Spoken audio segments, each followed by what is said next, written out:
everyone, as you all know, this business law or business regulatory framework, right? So इससे पहले वाला part अगर आपने नहीं देखे हैं तो प्लीज चैनल की प्लेलिस्ट में जाके उसे जरूर चेकआउट करेंगे। आज हम नेक्स्ट टॉपिक के साथ मूव ऑन करने वाले हैं और बहुत इंपॉर्टेंट टॉपिक है, बहुत ही क्वेश्चंस आते हैं इससे, कॉन्ट्रैक्ट से। उसके जो बेसिक है ना, जो भी पढ़ रहे हो उससे तो क्वेश्चन आता ही है कि कॉन्ट्रैक्ट क्या है, मीनिंग क्या है, ठीक है। देन एग्रीमेंट कॉन्ट्रैक्ट कब है, ठीक है, वो कब बनेगी, तो वो सारी चीजें अच्छे से समझ लो। और टाइप्स ऑफ कॉन्ट्रैक्ट, ये इंपॉर्टेंट टॉपिक है जो हम डिस्कस करेंगे इसके नेक्स्ट पार्ट पे। ये सारी चीजें जरूर देखो, ठीक है। So without any further delay let's start this video. So now guys, in this video we are going to discuss very important topic, because इससे क्वेश्चन जो है ना वो ना पूछे ऐसा हो ही नहीं सकता, क्योंकि आना ही आना है। वो है essential element of a valid contract. ये मैंने बहुत एग्जाम्स के पेपर में देखा है, बहुत एग्जाम्स में देखा है कि अलग अलग सब्जेक्ट, अलग अलग कोर्स के, कि ये तो आता ही आता है, ठीक है। Essential elements of a valid contract, ये एक कॉन्ट्रैक्ट वैलिड होगा उसके लिए कौन कौन सी चीजें हैं जिसमें होना जरूरी है। मतलब बेसिकली आप कह सकते हो कॉन्ट्रैक्ट जो है वो वैलिड कब होगा, ठीक है, मान्य कब होगा बाय लॉ। तो कुछ चीजें जो इसमें होनी जरूरी है, वो एसेंशियल एलिमेंट होने जरूरी है। चलो उसको देखेंगे हम वन बाय वन, ठीक है। समझो ये बहुत इंपॉर्टेंट टॉपिक है, तो यहाँ पे एक एक एलिमेंट को हम डिस्कस करेंगे। बहुत इजी है, समझना है, ठीक है। पहला है ऑफर एंड एक्सेप्टेंस। सेक्शन 10 के अकॉर्डिंग जो एक वैलिड कॉन्ट्रैक्ट है उसमें ऑफर एंड एक्सेप्टेंस होना क्या है, जरूरी है। There must be a lawful offer by one party and lawful acceptance of that offer by the other party. मतलब एक लॉफुल ऑफर होना चाहिए। जैसे कहते हैं ना, ये ऑफर आया, हमने पढ़ा था ना पहले, ऑफर देंगे आप, ठीक है, फिर उसको एक्सेप्ट करेंगे।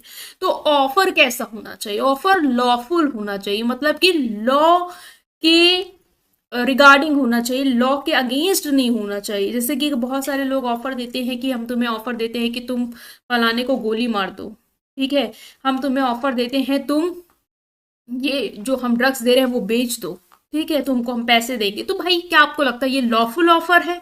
ये लॉ की आइज में ऑफर आपका वैलिड कंसीडर किया जाएगा, लॉफुल कंसीडर किया जाएगा? Of course this is illegal. मतलब लीगल ऑफर होना चाहिए, ये टर्मिनोलॉजी याद रखना, लीगल ऑफर होना चाहिए एक पार्टी के थ्रू, और लीगल एक्सेप्टेंस भी होना चाहिए। लीगल एक्सेप्टेंस मतलब क्या है कि अगर आप उस ऑफर को एक्सेप्ट कर रहे हो ना, तो वो लॉफुल एक्सेप्टेंस होनी चाहिए। ऐसा ना हो कि आप उनके दिमाग में कुछ धोखाधड़ी चल रही हो और उसके साथ आप उस ऑफर को एक्सेप्ट कर रहे हो, ये सामने वाले को बेवकूफ बनाने के लिए आप उसको एक्सेप्ट कर रहे हो, ये नहीं होना चाहिए। लॉफुल एक्सेप्टेंस होना चाहिए, बिल्कुल क्लियर कट आपके दिमाग में होना चाहिए। उस हिसाब से आप उस ऑफर को एक्सेप्ट करो, बिना किसी फ्रॉड को लिए हुए कि हाँ मैं करता हूं एक्सेप्ट और फिर मैं फ्रॉड करूंगा, ऐसा नहीं, ठीक है। So lawful offer by one party and lawful acceptance of that offer by other party. The offer and acceptance must be, जो ऑफर और एक्सेप्टेंस है वो क्लियर होने चाहिए। भाई आपको बिल्कुल समझ में आना चाहिए ऑफर क्या मिल रहा है, और सामने वाले की एक्सेप्टेंस भी बिल्कुल क्लियर होनी चाहिए। आपको समझ में आना चाहिए वो हाँ एक्सेप्ट कर रहा है विलिंगनेस के साथ, ठीक है, कोई प्रेशर नहीं है उस पर, डेफिनेट होना चाहिए। और कम्युनिकेटेड टू ईच अदर, एक दूसरे को कम्युनिकेट करो, जो भी कम्युनिकेट करो, जो भी चीजें हैं ना, जो भी चीजें हैं ऑफर और एक्सेप्टेंस, वो बिल्कुल समझ में आना चाहिए। ऑफर क्या है, उसमें क्या क्या टर्म्स एंड कंडीशन है, सब कुछ आपको क्लियर होनी चाहिए। और सामने वाला एक्सेप्ट कर रहा है वो भी बिल्कुल क्लियर वर्ड में बिल्कुल कम्युनिकेट होके आपको समझ में आए, ठीक है। Communication is very important, right. So जैसे कि एलएस है, वो ऑफर करता है कि वो अपनी बाईसाइकिल सेल करेगा बाय को $100 में। बॉब ने क्या किया, ऑफर को एक्सेप्ट किया, जो भी बाईसाइकिल की टर्म्स एंड कंडीशन थी उसको मानते हुए, जो भी स्पेसिफाइड अमाउंट था।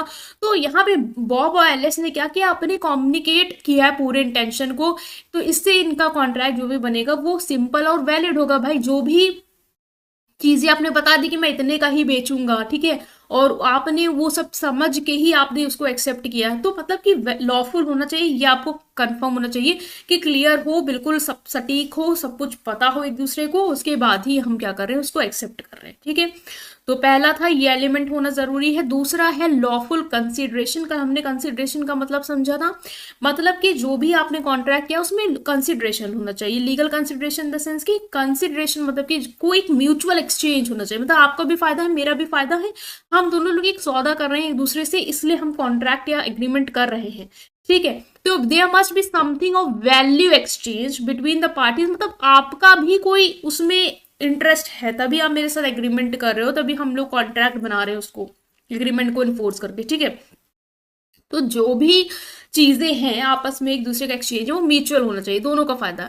तो something of value exchange between the party as a part of agreement, considered consideration good हो सकता है, पैसों का लेन देन हो सकता है, गुड एंड सर्विसेज का हो सकता है, प्रॉमिस टू डू और नॉट टू डू समथिंग हो सकता है, मतलब कोई चीज करना चाहते कोई चीज नहीं करना चाहते, उसका हमने वादा किया है एक दूसरे से कि हम ये नहीं करेंगे, तुम ये नहीं करना, तो वो प्रॉमिस है। तो it must be lawful and real, तो लॉफुल एंड रियल होना चाहिए, मतलब जो भी आप एक दूसरे के साथ कर रहे हैं, एक दूसरे की कॉन्ट्रैक्ट में आप आए हैं, तो वहां पे दोनों पार्टीज का आपस में क्या होना चाहिए, एक इंटरेस्ट होना चाहिए जुड़ा उस कॉन्ट्रैक्ट से रिलेटेड, दोनों में एक वैल्यूएबल एक्सचेंज होना चाहिए। ठीक है, जैसे मैंने आपको अपनी स्कूटी बेची, आपने मुझे पैसे दिए, तो हम दोनों का उसमें फायदा है। ठीक है, और वो लीगल है।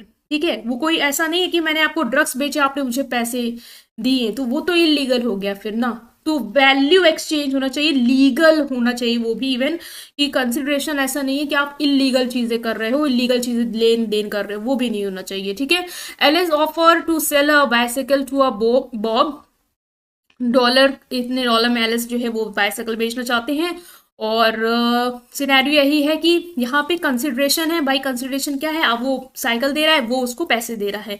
Promise to pay $100 to Alice for a bicycle, involve exchange, promise, Alice promise to transfer ownership होता है, मतलब वही है कि दो चीज का ट्रांसफर है, वो बाइसाइकिल दे रहा है, वो उसको पैसे दे रहा है, उसका प्रॉमिस है, तो दोनों का क्या है, म्यूचुअल एक्सचेंज है, समथिंग ऑफ वैल्यू। यहाँ पे कोई इलीगल भी एक्सचेंज नहीं हो रहा है कि किसी चीज का इलीगल एक्सचेंज हो रहा है, जो भी कंसिडरेशन है वो लॉफुल है, मतलब कि अगर पैसे दे रहा है, बाइसाइकिल दे रहा है, तो वो लॉफुल है भाई, वो उसमें कोई इलीगल काम नहीं हो रहा। लेकिन हाँ वही है कि अगर ड्रग्स दे रहा है, पैसे दे रहा है, तो वो इलीगल कंसिडरेशन हो गया, कुछ एक्सचेंज तो कर रहे, दोनों का फायदा तो हो रहा, कंसिडरेशन तो है बट इलीगल है, तो इलीगल नहीं होना चाहिए, लॉफुल होना चाहिए। ठीक है, ये क्लियर हो गया होगा। Next is free consent. Free consent section 14 कहता है ये चीज एलिमेंट होनी चाहिए कॉन्ट्रैक्ट में। अब देखो कंसेंट मतलब क्या है, कि जैसे मैंने आपको ऑफर दिया, ठीक है, आपने उसको एक्सेप्ट किया, हम कॉन्ट्रैक्ट में आए, तो आपने जो भी वहां पे अपनी कंसर्न दी है, ठीक है, जो भी आपने अपनी एग्रीमेंट दी है मुझे, वो फ्री होनी चाहिए, मतलब आप किसी बंधन में आके मत दो। ठीक है, आप ऐसा नहीं है कि आपको मैं गोली, मतलब बंदूक की नोक पे रख के आपसे मैं चीजें करवा रही हूँ, वो नहीं होना चाहिए भाई। ऑनेस्टी के साथ आप दीजिए, बिल्कुल फ्री होके दीजिए। हाँ आपको कर रहा है तो आपने बस हाँ बोली, आप इसलिए मेरे साथ कॉन्ट्रैक्ट में आए हो। कंसेंट आपकी फ्री होनी चाहिए, जेन्यून होने चाहिए, आप डिसऑनेस्टी नहीं करेंगे। ठीक है, ऐसा नहीं है कि आप ऑनेस्ट नहीं है उस पूरे सिनेरियो में, ऐसा नहीं होना चाहिए। जो भी आपकी हाँ है, सहमति है या नहीं भी सहमति है, जो भी है वो जेन्यून होना चाहिए। ठीक है, आप फेक नहीं करेंगे वहां पे। And not obtain bye corrosion, undue influence, fraud, misinterpretation और मिस्टेक। और दूसरा कि जो कंसेंट है पार्टी की, उसमें कोरिजन नहीं होना चाहिए। कोरिजन मतलब क्या होता है कि किसी को आप जबरदस्ती थ्रेट करके कोई चीज मनवा रहे हो। ठीक है, मतलब जो पार्टी की कंसर्न वो फ्री है, जेन्यून है, ऐसी कंसर्न नहीं हमें चाहिए जिसमें हम उससे काम उसकी हाँ इसलिए निकलवा रहे हैं क्योंकि हमने उसको प्रेशराइज किया, थ्रेट दे कि तुम हाँ नहीं बोलोगे तो हम तुम्हारे बच्चे को किडनैप कर लेंगे, इसलिए हाँ बोलो, अपनी कंसर्न दो, कॉन्ट्रैक्ट साइन करो। ऐसा नहीं होना चाहिए, कंसर्न फ्री होनी चाहिए। कंसर्न में ये सारी चीजें नहीं होनी चाहिए। पहला क्वेश्चन नहीं होना चाहिए, मतलब कि आप उसको थ्रेट देके, किसी तरीके का प्रेशर देके उससे काम नहीं कराओगे। अनड्यू इन्फ्लुएंस नहीं होना चाहिए, मतलब ऐसा नहीं कि आपने उस पर कोई प्रभाव डाला है तब वो कॉन्ट्रैक्ट कर रहा है, तब वो अपनी एग्रीमेंट दे रहा है, तब वो कंसेंट दे रहा है। अगर वो नॉर्मल कंडीशन में होता वो कभी हाँ ना बोलता, बट आपने उसको इतना इन्फ्लुएंस कर डाला है कि वो मजबूर हो गया है हाँ बोलने में, पार्टी कंसेंट दे रही है, वो नहीं होना चाहिए। फ्रॉड नहीं होना चाहिए। दूसरा है कि कंसेंट जो आपने ली है वो फ्रॉड से, धोखे से ना ली हो, ठीक है। मैंने उसको कुछ भी बता दिया, मैंने उसको अच्छा बता दिया, जबकि कॉन्ट्रैक्ट में जो चीज़ें हैं वो अच्छी है ही नहीं उस तरीके से, तो वो नहीं होना चाहिए। मिस इंटरप्रिटेशन नहीं होना चाहिए, मतलब कि आप ऐसा कोई भी चीज़ को एकदम बढ़ा चढ़ा के ना दिखाओ जो कि वैसी ना हो। और कोई गलती या एरर नहीं होना चाहिए आपके, जो भी आपने उससे हाँ करवाई है वो इस बिहाफ पे ना कराई क्योंकि आपने कॉन्ट्रैक्ट में कुछ एरर, कुछ मिस्टेक करी थी, जिसको भाई उसने सही समझा होगा और उसने इसलिए हाँ कर दी होगी। तो ये सारी चीजें नहीं होनी चाहिए। कंसेंट फ्री, जेन्यून होने चाहिए, उसमें क्वेश्चन, उसमें under influence, fraud, misinterpretation और मिस्टेक नहीं होनी चाहिए, ठीक है।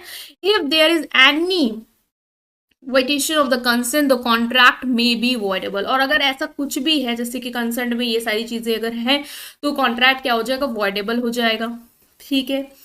तो ये भी याद रखना कि कॉन्ट्रैक्ट जो है भाई, कॉन्ट्रैक्ट क्यों फिर इन्फोर्सेबल बाय लॉ होगा, ऐसे अगर आपने करवाया है हाँ तो फिर तो वॉइड है।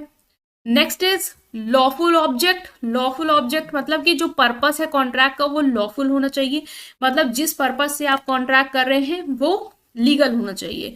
कोई इलीगल एक्टिविटी या इमोरल या अपोज टू पब्लिक पॉलिसी नहीं होनी, मतलब कोई ऐसी एक्टिविटी नहीं करनी है जो इलीगल है। लाइक हमने कॉन्ट्रैक्ट किया इस पर्पस से कि हम लोग मिलके दंगे करेंगे पूरी कंट्री में, ठीक है, तो हमने हमने ये कॉन्ट्रैक्ट किया आपस में, ये हमने ये कॉन्ट्रैक्ट किया है कि हम लोग मिलके ड्रग्स बेचेंगे, तो ये भाई इलीगल है, ये इमोरल है, ये पब्लिक पॉलिसी के अगेंस्ट है, ठीक है, तो ये आपको नहीं करना। ऑब्जेक्ट लॉफुल होना चाहिए, नॉट एक्सप्रेसली डिक्लेयर्ड वॉइड और इलीगल। दूसरा है कि वो कॉन्ट्रैक्ट जो है वो एक्सप्रेसली वॉइड या इलीगल ना डिक्लेयर किया गया हो लॉ के थ्रू, मतलब the contract must not be expressly declared void by the law. Okay, next is, and it should not be of such a nature that if permitted would defeat the provision of any law। और इस तरीके के भी nature का भाई नहीं होना चाहिए कि अगर हमने उस कॉन्ट्रैक्ट को परमिट कर दिया तो ये क्या करेगा, किसी लॉ के प्रोविजन को क्या करेगा, डिफीट करेगा। लाइक मान लो एक कॉन्ट्रैक्ट था, उसमें हमने क्या डिसाइड किया कि हम प्राइस फिक्सिंग करेंगे, मार्केट में जो है वो चीजों का प्राइस फिक्स कर देंगे, उससे नीचे हम चीजों को बेचेंगे नहीं, मोनोपोली जो है वो बना लेंगे। और वो क्या कर रहा है, हमारे एक लॉ को क्या कर रहा है, उसके प्रोविजंस को वो डिफीट कर रहा है। जैसे एंटी लॉ, ठीक है, मतलब एंटी लॉ नहीं, मान लो एंटी ट्रस्ट लॉ जो होता है, जिसमें आपको कंज्यूमर के ट्रस्ट को ब्रेक नहीं करना है, तो उसके प्रोविजन के अगेंस्ट फिर वो क्या है, कॉन्ट्रैक्ट आपका चला जाएगा, उसके अगेंस्ट चला जाएगा, तो उसके लीगल प्रिंसिपल को क्या करेगा, वो डिफीट करेगा। तो ऐसा कॉन्ट्रैक्ट नहीं होना चाहिए। दूसरा, फ्रॉडलेंट वाली चीज अगर आप देखो, और बी फ्रॉडलेंट, मतलब और फ्रॉडलेंट भी नेचर का नहीं होना चाहिए। इसका मतलब कि आप कोई धोखा कर रहे हो उस कॉन्ट्रैक्ट के अंदर, वो नहीं होना चाहिए कि आप कोई फॉल्स इन्फॉर्मेशन दे रहे हो, ठीक है, उसके थ्रू आप कॉन्ट्रैक्ट के थ्रू कोई फ्रॉडलेंट एक्टिव इन्वॉल्व हो रहे हो, कोई इन्फॉर्मेशन है जो नहीं बता रहे हो, ठीक है, तो ये भी अगर आप कर रहे हो उस कॉन्ट्रैक्ट के थ्रू तो भी भाई वो कॉन्ट्रैक्ट सही नहीं होगा। और imply injury of a person और प्रॉपर्टी टू अदर। और दूसरा, कॉन्ट्रैक्ट का अगर इस तरीका का नेचर है कि उसमें आप किसी को हार्म पहुंचाना चाहते हो, आपने कोई कॉन्ट्रैक्ट किया कि हम इस मिलके कॉन्ट्रैक्ट साइन करते हैं जिसमें हमने डिसाइड किया कि हम इसको मारेंगे, तो वो कॉन्ट्रैक्ट फिर वैलिड नहीं है, वो वॉइड है बाय लॉ से, वो लॉ उसको वॉइड कंसिडर कर देगी, ठीक है। और प्रॉपर्टी ऑफ अदर, या दूसरे की प्रॉपर्टी हड़पने के लिए हमने कॉन्ट्रैक्ट किया, तो इस तरीके के कॉन्ट्रैक्ट जो है वो क्या है, वॉइड है या इलीगल है। तो कॉन्ट्रैक्ट ऐसे नहीं होने चाहिए। तो contract must not be expressly declared void by the law and it should not be of the nature that if permitted it would defeat the provision of any law और be fraudulent और involve और imply injury to the person और property of another. तो मैंने ये clear कर दिया आपको कि वॉइड या इलीगल नहीं होना चाहिए। और एक कॉन्ट्रैक्ट वॉइड कब कहेगा लॉ कि ये इलीगल है या वॉइड है, वो तब कहेगा जब आपका कॉन्ट्रैक्ट कैसे नेचर का होगा कि उसको अगर परमिट कर दिया तो किसी लॉ के प्रोविजन को वो हार्म करेगा या फ्रॉड करेगा लोगों के साथ, या लोगों को इंजरी या किसी की प्रॉपर्टी को इंजरी पहुंचाएगा। तो ऐसा कॉन्ट्रैक्ट नहीं होना चाहिए। तो इस तरीके के एलिमेंट अगर आपके कॉन्ट्रैक्ट में है ना, तो फिर आपका कॉन्ट्रैक्ट वॉइड है। तो ऐसे एलिमेंट नहीं होने हैं आपके, ठीक है। Next is capacity of a parties. Capacities of parties मतलब कि अगर कॉन्ट्रैक्ट बनना है लीगल, तो उसमें क्या होना चाहिए कि पार्टीज की कैपेसिटी होनी चाहिए, मतलब कि दोनों पार्टीज क्या हो, उनके पास लीगल कैपेसिटी हो कॉन्ट्रैक्ट में एंटर करने का। भाई कॉन्ट्रैक्ट में एंटर करने के लिए दोनों पार्टी के पास लीगल कैपेसिटी होनी चाहिए। कैपेसिटी मतलब क्या है कि दोनों पार्टीज जो है वो साउंड माइंड की हो, ऐसा ना हो कि दोनों में से कोई एक है जो जिसका दिमाग मान लो ना अनसाउंड माइंड है, पागल है वो, और आपने उसके साथ कॉन्ट्रैक्ट कर लिया, तो भाई किस बात का कॉन्ट्रैक्ट, वो तो आपने तो उसकी फायदा उठाया ना उस चीज का, तो भाई आपको लगता है लॉ जो है या कोर्ट जो है उसको लीगल कहेगा? नहीं कहेगा, इलीगल कहेगा। ठीक है। या फिर लॉ ने डिस्क्वालीफाई ना किया हो, दोनों पार्टीज को मान लो लॉ के थ्रू ही डिस्क्वालीफाई कर गए हैं कि ये फ्यूचर में कोई कॉन्ट्रैक्ट नहीं एंटर कर सकते, वो एंटर कर रहे हैं, देन क्या होगा, वो भी कॉन्ट्रैक्ट वॉइड हो जाएगा। तो ऐसा नहीं होना चाहिए, मतलब दोनों पार्टीज के पास लीगल कैपेसिटी होनी चाहिए, लीगल कैपेसिटी होनी चाहिए कॉन्ट्रैक्ट में एंटर करने की। अगर लीगल कैपेसिटी है then they can enter into a contract and this element is essential. अगर लीगल कैपेसिटी नहीं है दोनों पार्टनर्स की, दोनों इनकी पार्टीज की, देन वो कॉन्ट्रैक्ट वॉइड हो जाएगा। तो कैपेसिटी होना जरूरी है।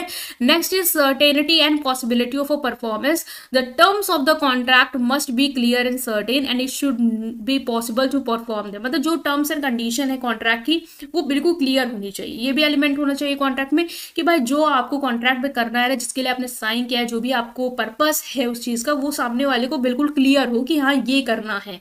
ऐसा ना हो कि उसको समझ ही में नहीं आ रहा है करना क्या है। और ऐसा भी चीजें होनी चाहिए जो आपको लगता है कि पॉसिबल है परफॉर्म करना। ठीक है। ऐसा ना हो कि आप कोई भी कॉन्ट्रैक्ट जो है वो ऐसी चीजों पे करके बैठे हैं, ऐसी एक्टिविटीज को आपने इस कॉन्ट्रैक्ट में साइन कर रखा है जो कि इम्पॉसिबल है, मतलब आप उसको परफॉर्म कर ही नहीं सकते हो। ठीक है। जैसे कि आपने कॉन्ट्रैक्ट किया है एक किसी से कि आप उसको कोई रेयर या एक्सटेंट आइटम दोगे, मतलब बहुत ही रेयर आइटम जो कहीं मिलता ही नहीं है, और जो आपको लगता है कि भाई वो इम्पॉसिबल है कर पाना क्योंकि वो चीज ऐसी एग्जिस्ट करती ही नहीं है, तो कॉन्ट्रैक्ट क्या हो जाएगा, कॉन्ट्रैक्ट वॉइड हो जाएगा। वेग और अनसर्टेन टर्म्स, मतलब अगर आपकी लैंग्वेज जो है कॉन्ट्रैक्ट वो अनक्लियर है और उसके कई मतलब निकल सकते हैं उस लैंग्वेज के थ्रू, जिसके वजह से क्या हुआ, सामने वाली पार्टी कंफ्यूज है कि करना क्या है कॉन्ट्रैक्ट में, इस वजह से भी क्या होगा, कॉन्ट्रैक्ट जो है वो वॉइड होगा। तो आपको ये सब चीज़ें नहीं रखनी अपने कॉन्ट्रैक्ट में, एलिमेंट ऐसा ही होना चाहिए जहाँ पे क्लियर और सर्टेन जो भी टर्म्स एंड है कंडीशन वो बिल्कुल क्लियर होनी चाहिए दोनों पार्टीज को और पॉसिबल होनी चाहिए परफॉर्म करने के लिए। दूसरा है intention to create legal relationship, मतलब कि जो कॉन्ट्रैक्ट है उसमें एक एलिमेंट ये भी होना चाहिए कि लीगल रिलेशनशिप क्रिएट करने के इंटेंशन से वो कॉन्ट्रैक्ट किया हो। मतलब दोनों पार्टीज अगर एक दूसरे के साथ कॉन्ट्रैक्ट कर रही हैं तो वो एक लीगल बाइंडिंग डाल एक दूसरे को, लीगली बाइंड करे एक दूसरे को कि अगर आपने कल को ये चीज नहीं की जो आपने इसमें प्रॉमिस किया है तो हम आपको कोर्ट में ले जा सकते हैं, आप लीगली बाइंड है वहां पे। ठीक है। तो वो लीगल रिलेशनशिप क्रिएट करने के इंटेंशन से कॉन्ट्रैक्ट बनना होना चाहिए। जैसे कि हस्बैंड है वो अपनी वाइफ को प्रॉमिस करें कि हम आपको नेकलेस जो है वो आपके बर्थडे पे देंगे, तो भाई ये थोड़ी ना कॉन्ट्रैक्ट होने, जैसे आप कहोगे हाँ इन्होंने ऑफर किया कि हम आपको नेकलेस देंगे, उन्होंने एक्सेप्ट किया, हाँ आप हमें बर्थडे में नेकलेस दीजिएगा ये, और कल को उन्होंने वो चीज़ नहीं करी, ठीक है, तो फिर क्या हो गया, उन्हें कोर्ट लेके जाएंगे, उन्हें हम जेल में भेज बंद कर देंगे। तो ये थोड़ी ना, ये तो सोशल ऑब्लिगेशन है, ये तो आप करना चाह रहे हैं just to improve your relationship, है ना, और अच्छा बनाने के लिए। अदरवाइज कोई लीगल बाइंडिंग थोड़ी ना कि आपने नहीं किया तो आपको कोर्ट लेके जाएंगे, तो ये नहीं होगा। ठीक है। Next is legal formalities. Legal formality if any required for particular agreement such as registration writing they must be followed. और लीगल फॉर्मेलिटी अगर है कोई भी किसी एग्रीमेंट के लिए, जिसके लिए जैसे कोई एग्रीमेंट है जिसके लिए लीगल फॉर्मेलिटी की जरूरत, भाई रजिस्ट्रेशन कराना होगा, है ना, जैसे इंडियन पार्टनरशिप एक्ट के तहत आप कॉन्ट्रैक्ट साइन कर रहे हो तो वहां पे पार्टनरशिप, इंडियन पार्टनरशिप एक्ट, ठीक है, वहां पे आपको उसके टर्म्स एंड कंडीशन फॉलो करने को वहां रजिस्ट्रेशन कराना होगा, उसके पास राइटिंग में होना चाहिए वो बिल्कुल, तो वो टर्मोलॉजी फॉलो करनी है आपको, वो कंडीशन फॉलो करनी है। ठीक है। तो वो भी एलिमेंट होना चाहिए कॉन्ट्रैक्ट में, अगर आप वो कर रहे हो तो अच्छी बात है, अदरवाइज कॉन्ट्रैक्ट वॉइड होगा।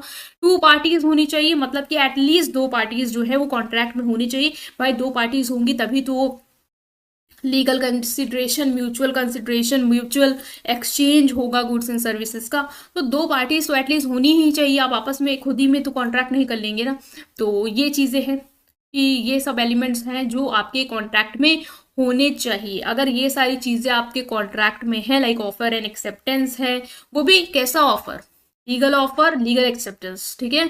दूसरा lawful consideration, next free consent, lawful object, not expressly declared void or illegal, capacity of parties, certainty and possibility of performance, intention to create legal relationship, legal formalities and two parties। तो हमने ये discuss किया कि ये element जो है वो होने चाहिए अगर आप एक कॉन्ट्रैक्ट को वैलिड बनाना चाहते हो, ठीक है। अगर ये नहीं है तो भाई कॉन्ट्रैक्ट जो है वो ऐड होगा।